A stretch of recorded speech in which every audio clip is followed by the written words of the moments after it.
The digital এডুকেয়ারে সবাইকে স্বাগত। আমি তোমাদের দর্শন বিষয় শিক্ষক অজয় স্যার চলে এসেছি নতুন একটি ভিডিও নিয়ে। এর আগে আমি একাদশ শ্রেণীর প্রথম সেমিস্টারের সিলেবাস সংক্রান্ত আলোচনা করেছিলাম এবং নাম্বার বিভাজন সংক্রান্ত আলোচনা করেছিলাম। আমি তোমাদের আজকে প্রথম ক্লাস নিয়ে চলে এসেছি, যে ক্লাসে আমরা জানব দর্শন বিষয়টা কি। তো কারণ তোমাদের কাছে এই বিষয়টি প্রথম নতুন বিষয় একটা, তাই এর সম্পর্কে তোমাদের স্বচ্ছ ধারণাটা থাকা খুবই জরুরি। তাই আমি নিয়ে এসেছি তোমাদেরকে, আমি থরলি তোমাদের বই পড়াবো। তাহলে মনে রাখবে, বইয়ের লাইন তুলে তুলে তোমাদেরকে জানাবো, না হলে তোমাদের এই বিষয়ের প্রতি ভালোবাসা জাগবে না। কিন্তু মনে রাখবে, যা অন্য কোনো বিষয় আলোচনা করে না তাই কিন্তু এই দর্শন বিষয় আলোচনা করে। তাই খুবই মজাদার একটা বিষয়, খুবই ভালো একটা বিষয়, খুবই জানার একটা বিষয়। তাই তোমরা কেউ মিস করবে না, পুরো ভিডিওটাকে স্কিপ না করে দেখো। এখান থেকে তোমাদের এই অধ্যায় থেকে শুধুমাত্র 2টি নাম্বার থাকতে চলেছে।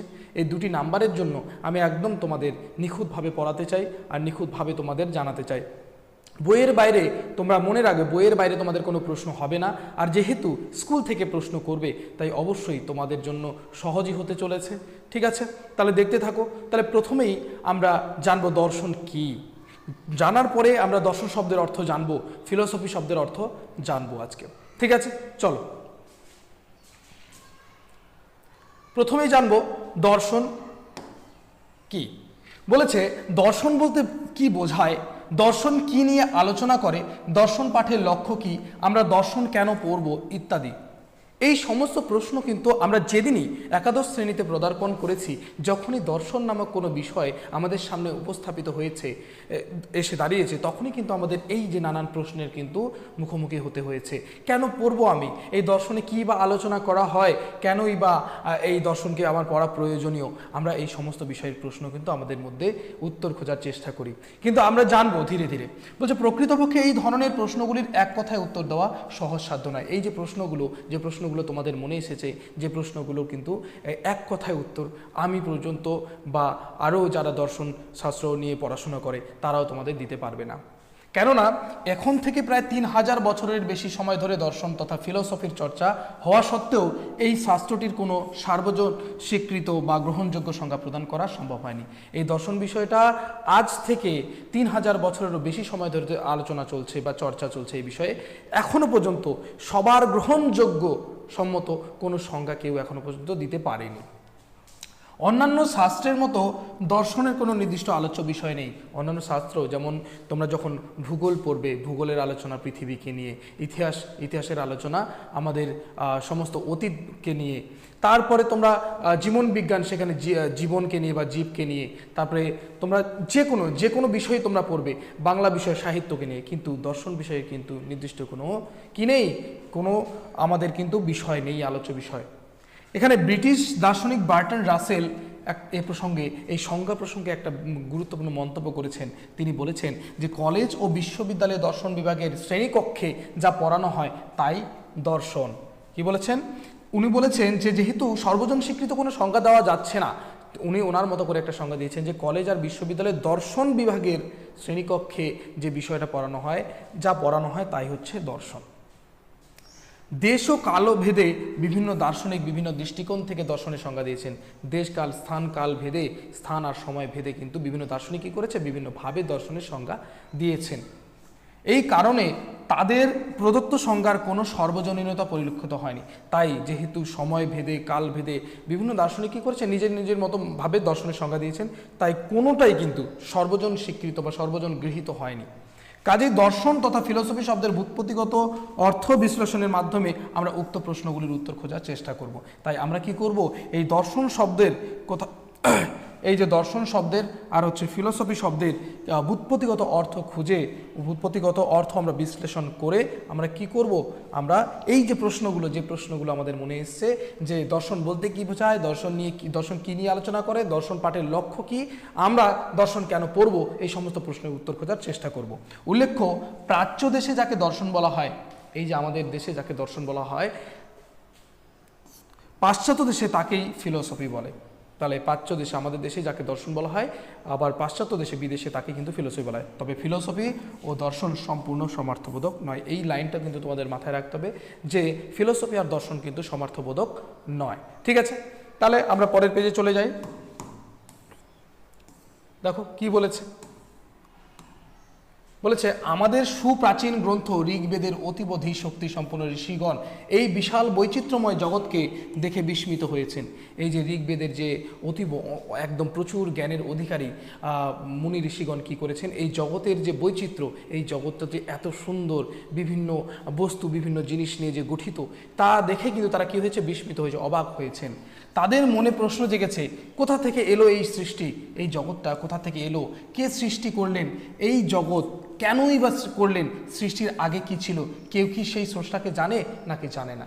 এই যে নানান ধরনের যখন এই যে মুনি ঋষিরা এই বৈচিত্র্যময় জগৎকে দেখে তাদের মনে এই নানান প্রশ্ন আসে যে এই জগৎকে কে সৃষ্টি করলেন, এই জগৎ সৃষ্টির আগে কেমন ছিল, কেউ কি সেই সৃষ্টিকর্তাকে জানে বা জানে না। এই নানান ধরনের প্রশ্ন কিন্তু তাদের মধ্যে আসতে লাগলো। প্রকৃতপক্ষে দর্শনের জিজ্ঞাসা হলো মানুষের স্বরূপের জিজ্ঞাসা।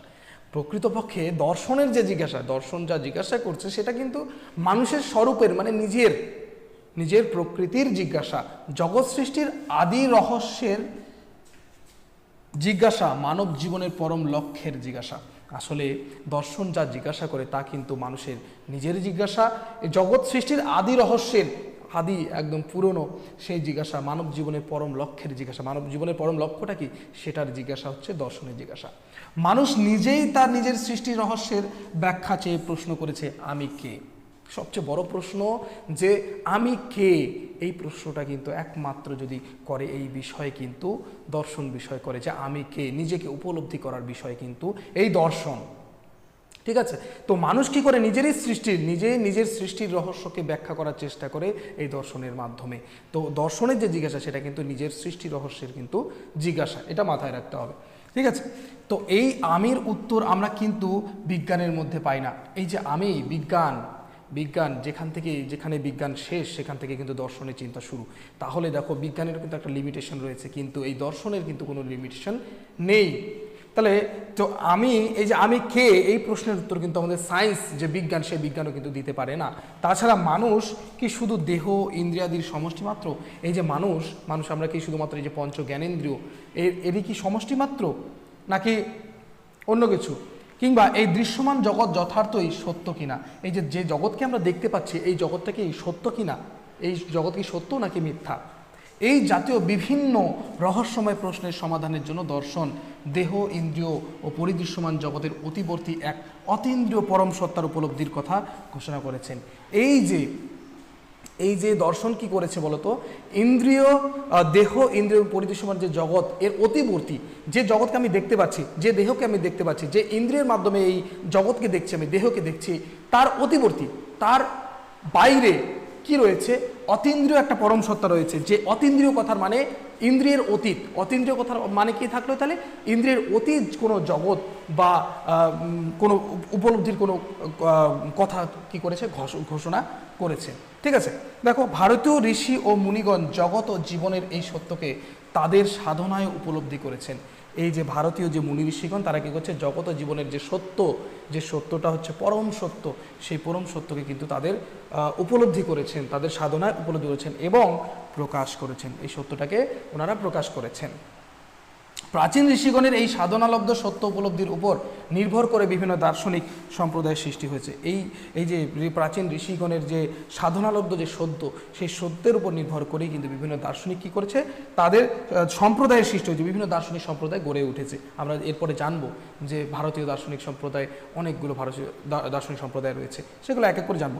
এই সকল সম্প্রদায় একই পরম সত্যের বিভিন্ন দিক বিভিন্ন দৃষ্টিভঙ্গি থেকে কি করেছে, তুলে ধরছেন। এই যে দার্শনিক সম্প্রদায়গুলো, বিভিন্ন দার্শনিক সম্প্রদায়গুলো পরবর্তী আমরা পাবো, তারা কি করেছে, এই যে পরম সত্যকে, এই পরম সত্যটাকে বিভিন্ন দিক থেকে বিভিন্ন দৃষ্টিভঙ্গি থেকে কিন্তু কি করেছে, তুলে ধরেছেন আমাদের সামনে।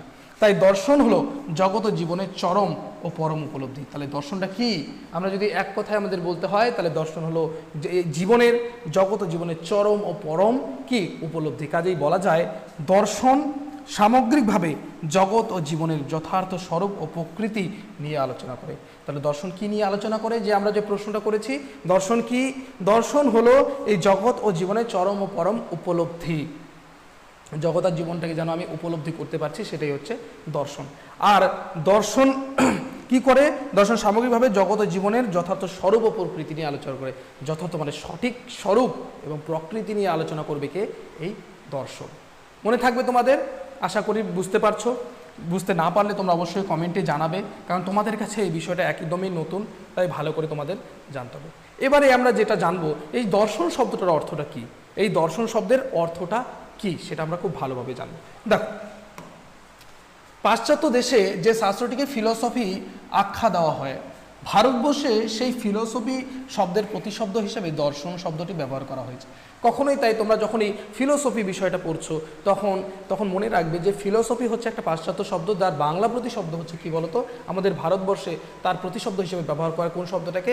দর্শন শব্দটাকে। তাই গুলিয়ে ফেলবে না যে এই ফিলসফি শব্দের অর্থ দর্শন, কখনোই না। ফিলসফি শব্দের অর্থ দর্শন, ইংরেজি প্রতিশব্দ হচ্ছে দর্শন। কিন্তু পাশ্চাত্যের ফিলসফি এবং ভারতবর্ষের দর্শন শব্দ দুটির অর্থ অভিন্ন নয়। অভিন্ন মানে কি? এক নয়। কিন্তু এই যে ফিলসফি আর দর্শন শব্দের অর্থ কিন্তু এক নয়। কি নয়? এক নয়।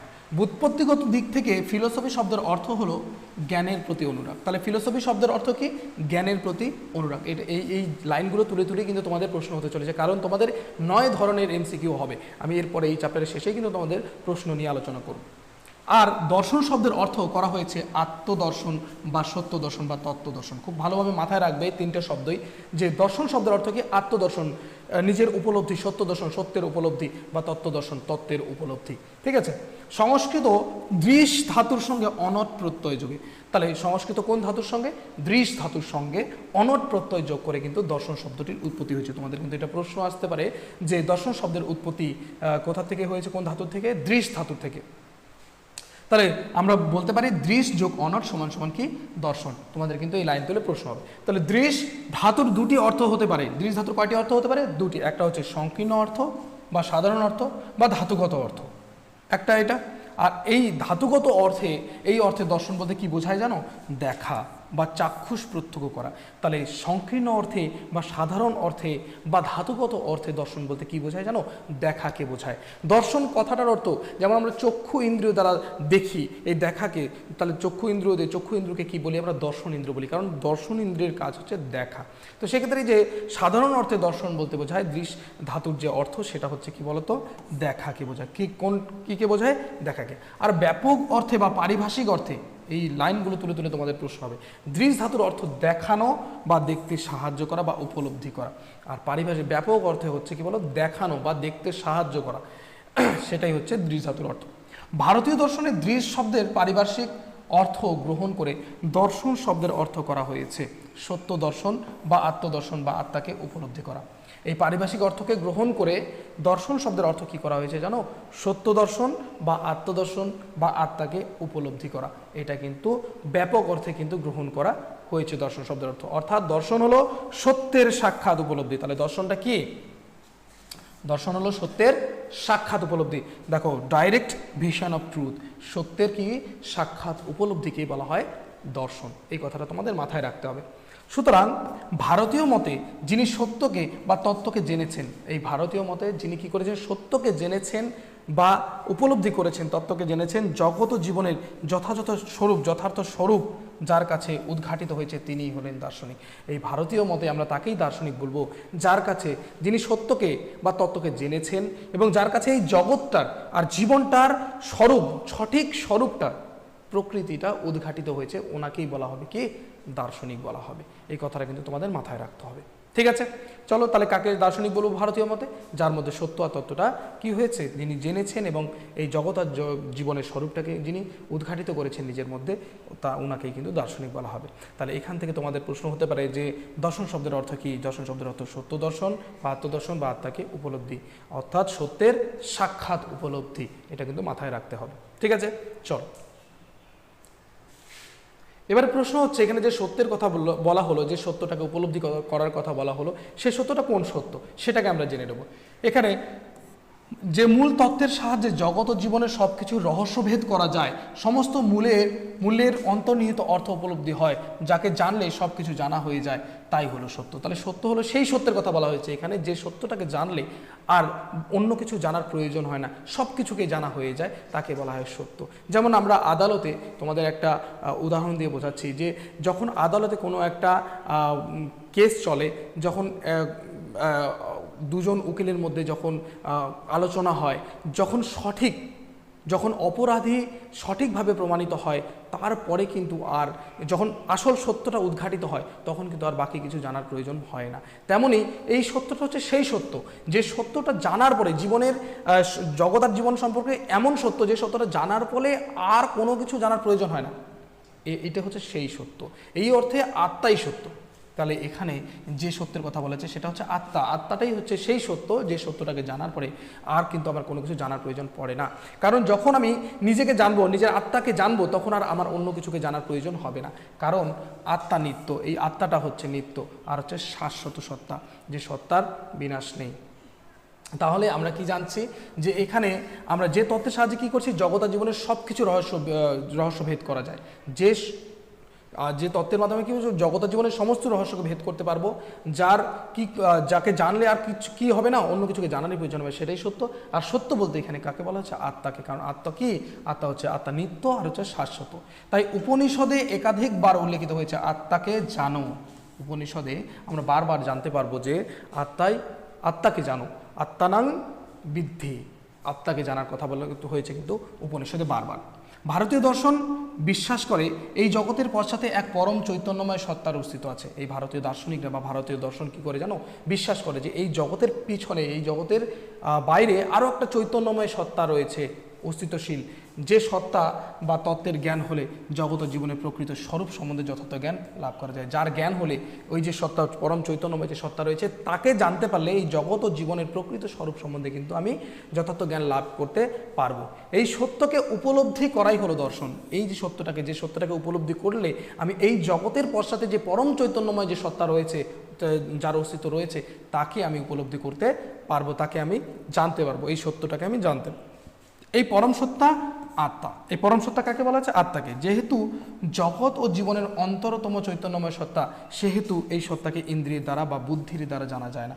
এই সত্তা যেহেতু আমাদের যে জীবন, জগৎ আর জীবন, এই জীবনের পশ্চাতে রয়েছে, তাই এই চৈতন্যময় সত্তাকে কিন্তু আমরা কি করতে পারি না, ইন্দ্রিয়ের মাধ্যমে বা বুদ্ধির মাধ্যমে কিন্তু কখনোই জানতে পারবো না। অন্তরের গভীর বোধ বা অনুভূতির দ্বারাই কিন্তু এই সত্যকে উপলব্ধি করতে হয়। এই যে বোধটাকে, এই সত্যটাকে আমরা জানতে পারবো কিসের মধ্যে, অন্তরের যে গভীর বোধ, এই যে আমাদের গভীর বোধ রয়েছে আত্মার মধ্যে, সেই আত্মা দিয়ে কিন্তু আমরা সেটাকে জানতে পারবো। এই মহাবিশ্বে যার থেকে চেতন অচেতন সব কিছুর উৎপত্তি, এই যে এই জগতের যা কিছু রয়েছে, চেতন অচেতন সমস্ত কিছু কী হয়েছে, যার থেকেই উৎপত্তি হয়েছে, তার উপলব্ধির মধ্যেই পরম সত্য নিহিত, যার মধ্যে এই যে উপলব্ধির মধ্যে সমস্ত কিছু কি রয়েছে, নিহিত রয়েছে। কাজেই সত্যের মর্ম উপলব্ধি বা সত্যের সাক্ষাৎকারই হলো দর্শন। সত্যটাকে সাক্ষাৎভাবে জানাটাই কিন্তু দর্শন। এই লাইনটা তোমরা ভালো করে মাথায় রাখবে। তবে ভারতীয় মতে সত্যকে জানাই দর্শনের একমাত্র লক্ষ্য নয়।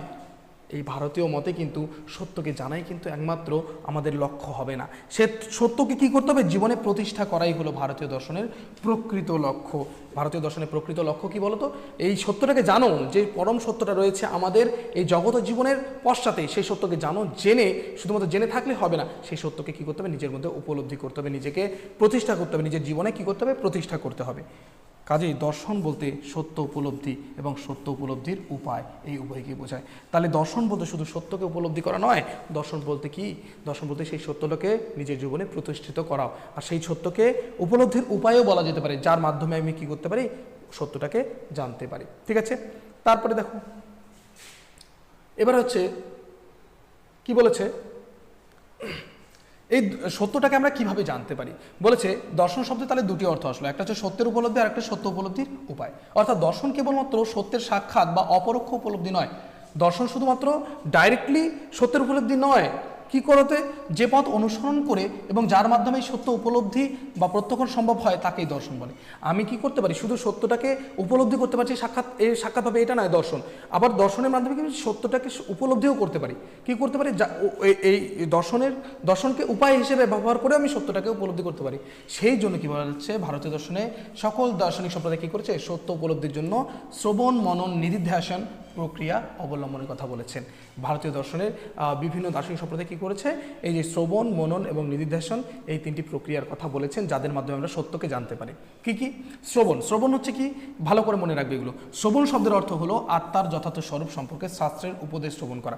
এই যে শাস্ত্র, বিভিন্ন ধর্মশাস্ত্র, বিভিন্ন গ্রন্থ, এই শাস্ত্রের উপদেশগুলোকে শ্রবণ করা আত্মার যথার্থ স্বরূপ সম্পর্কে।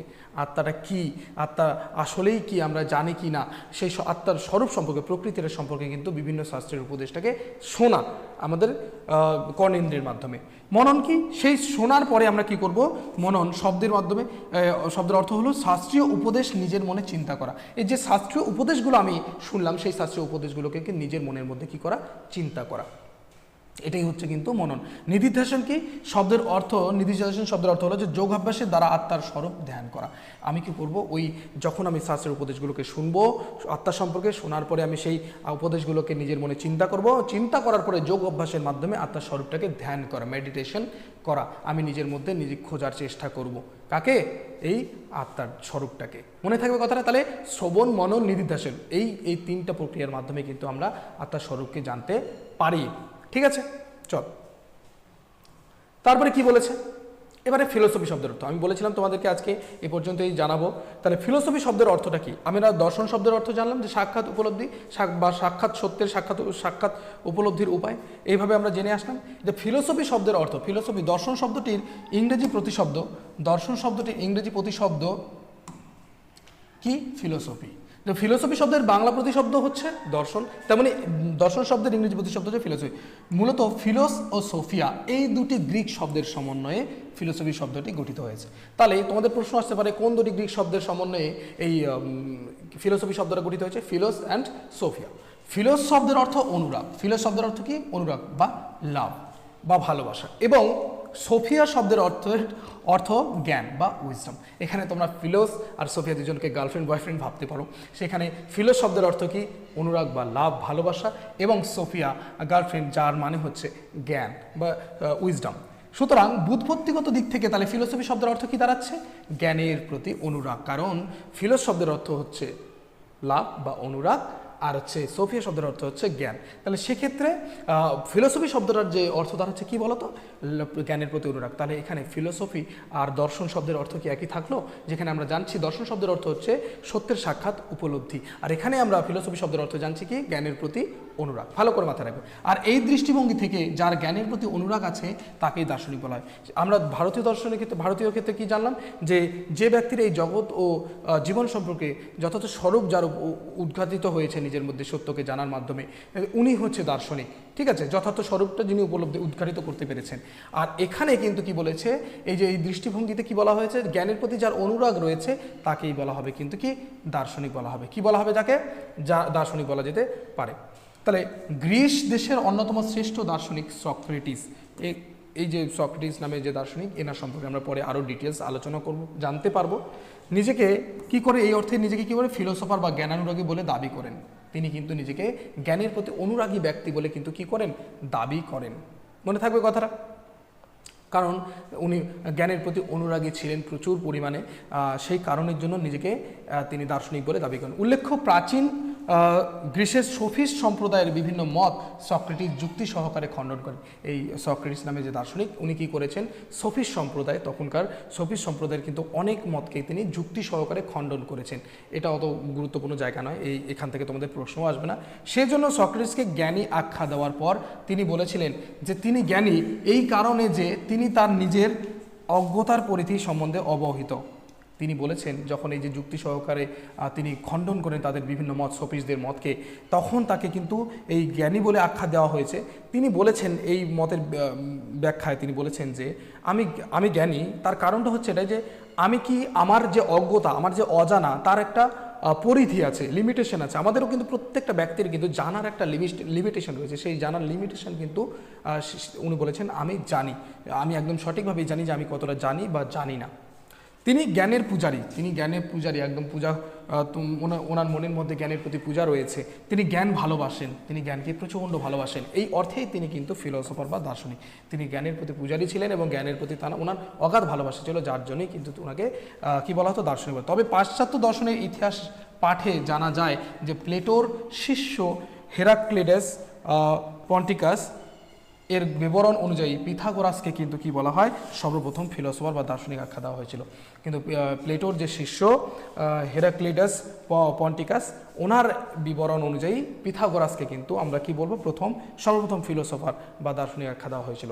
কাকে তাহলে প্রথম ফিলোসফার আখ্যা দেওয়া হয়েছিল? পিথাগোরাসকে। এই কথাটা কিন্তু তোমাদের মাথায় রাখতে হবে। এর সম্পর্কে তোমরা এখন ক্লাস 11-এ কিন্তু এত ডিটেলস জানতে পারবে না। শুধু নাম অনুসারে, প্রশ্নগুলোকে অনুসারে তোমরা আলোচনা পড়ে যাও, ডিটেলস লাইনগুলোকে পড়ে যাও, নাহলে কিন্তু তোমাদের অজানাই থেকে যাবে অনেক কিছু। ঠিক আছে, প্লেটো, সক্রেটিস, তারপরে সক্রেটিসের শিষ্য হচ্ছে প্লেটোর শিষ্য কিন্তু বিখ্যাত যুক্তিবিজ্ঞানী অ্যারিস্টটল। আর প্লেটোর আরও অন্য এক শিষ্য যার নাম হেরাক্লিটাস আর পন্টিকাস, হেরাক্লিটাস পন্টিকাস। ঠিক আছে, তো আজকের আলোচনা আরও একটু রয়েছে। দেখো এখানে দেখো, পাশ্চাত্য দেশে গ্রিসকে দর্শনের জননী দেশ রূপে গণ্য করা হয়। তো পাশ্চাত্য দেশ গ্রিসকে কিন্তু দর্শনের জননী বলা হয়। তোমাদের প্রশ্ন আসতে পারে কোন দেশকে দর্শনের জননী বলা হয়? গ্রিসকে। কেন জননী বলা হয়? কারণ এখান থেকে দর্শন চিন্তার শুরু হয়েছে, আর সেখানে দার্শনিক প্রচুর অনেকজন দার্শনিক কিন্তু গ্রিস দেশে রয়েছে। প্রাচীন গ্রিসের আয়োনিয়ার অধিবাসী ছিলেন থেলস, কি সর্বপ্রথম দর্শনের ক্ষেত্রে একটি মৌলিক প্রশ্ন উত্থাপন করে বলেছিলেন। এই থেলস নামক যে দার্শনিক, আয়োনিয়ার ফিলোসফার, ইনি বলেছেন যে আমাদের জগতের আদি উপাদানটা কি, এই জগৎ যে সৃষ্টি হয়েছে সেই জগতের আদি উপাদানটা কি, পুরনো উপাদানটা কি? উত্তরে তিনি বলেছেন অব বা জল। তো এখান থেকে প্রশ্ন হয়, এই যে আয়োনিয়ার ফিলোসফার থেলস, ওনার মতে এই জগতের মৌলিক উপাদানটা কি? এই জগতের মৌলিক উপাদানটা হলো জল। জল হচ্ছে জগতের কি? আদি উপাদান। তার উত্তরের সত্যতা সম্পর্কে মতভেদ থাকলেও এই প্রশ্নটি এখনও দর্শনের একটি মৌলিক প্রশ্ন। এই সম্পর্কে অনেক কি রয়েছে, মতভেদ রয়েছে, তবুও এটা কিন্তু একটা মৌলিক প্রশ্ন হয়ে রয়েই গেছে। কারণ থেলসকে দর্শনের আদিজনক বলা হয়। তাহলে দর্শনের আদিজনক কাকে বলা হয়? সর্বপ্রথম ফিলোসফার কাকে আখ্যা দেওয়া হয়েছিল? পিথাগোরাসকে। আর থেলসকে কিন্তু কি বলা হয়? দর্শনের আদিজনক বলা হয়। দর্শনের আদিজনক তাহলে কাকে বলা হয়? থেলসকে বলা হয়। এই কথাগুলো কিন্তু ভালো করে মাথায় ঢুকিয়ে না, ঠিক আছে? তাহলে মাথায় থাকবে তোমাদের আলোচনা। আশা করি তোমরা খুব সুন্দরভাবে বুঝতে পারলে। যতটুকু তোমাদের পড়ানো হলো, তোমরা এই আলোচনার ভিত্তিতে তোমরা বাড়িতে বইটা খুলে একটু পড়াশোনা করো, দেখবে তোমাদের আরও কনসেপ্ট ক্লিয়ার হয়ে যাবে। ঠিক আছে, এভাবে ডিটেলস আমি আলোচনার ক্লাস নিয়ে আসতে চলেছি। এর পরের দিন আমরা পরের টপিক আলোচনা করব। ঠিক আছে, তাহলে আজকে এ পর্যন্তই রাখছি। যদি কারো কোনো জায়গায় বুঝতে অসুবিধা হয় তাহলে অবশ্যই আমাকে কমেন্ট করে জানাও। আর ক্লাসটা কেমন লাগলো, থরলি বই ধরে ধরে আলোচনা তোমাদের খুবই জরুরি, কারণ তোমাদের কিন্তু ছোট ছোট প্রশ্ন হতে চলে। তোমরা যদি নিখুঁতভাবে খুঁটিয়ে বই না পড়ো তাহলে কিন্তু তোমরা কিন্তু কোনো প্রশ্নই অ্যাটেন্ড করতে পারবে না। কারণ তোমাদের 20টা প্রশ্ন খুবই সহজ হবে, তারপরে 12টা প্রশ্ন আরেকটু হার্ড হবে, আর 8টা প্রশ্ন মানে টোটাল 40টা যে এমসিকিউ রয়েছে সেই বাকি 8টা প্রশ্ন কিন্তু তোমাদের খুবই কঠিন হতে চলেছে। তাই তোমাদের কোনো অসুবিধা নেই, আমি আছি, অজয় স্যার, তোমাদের কিন্তু এরপরে প্রশ্ন আলোচনা করব। তাহলে তোমরা তোমাদের বন্ধুবান্ধবদের শেয়ার করতে ভুলবে না, আর অবশ্যই সবাইকে দেখার সুযোগ করে দাও। যারা এডুকেয়ার একাডেমি বা দ্য ডিজিটাল এডুকেয়ারের কাছাকাছি জায়গায় রয়েছে, আমাদের এখনও একাদশ শ্রেণীর প্রথম সেমিস্টারে কিন্তু ভর্তি প্রক্রিয়া চলছে। তোমরা জানোই তোমাদের সেপ্টেম্বর মাসের 13 তারিখ থেকে কিন্তু সেমিস্টার শুরু হচ্ছে। তাই দেরি না করে, সময় নষ্ট না করে অফলাইনে ভর্তি হয়ে যাও। এখানে অনলাইন অফলাইন তোমাদের দুটো ব্যাচই চলছে। ঠিক আছে, তাহলে থ্যাংক ইউ সো মাচ, দেখা হচ্ছে পরের ভিডিওতে।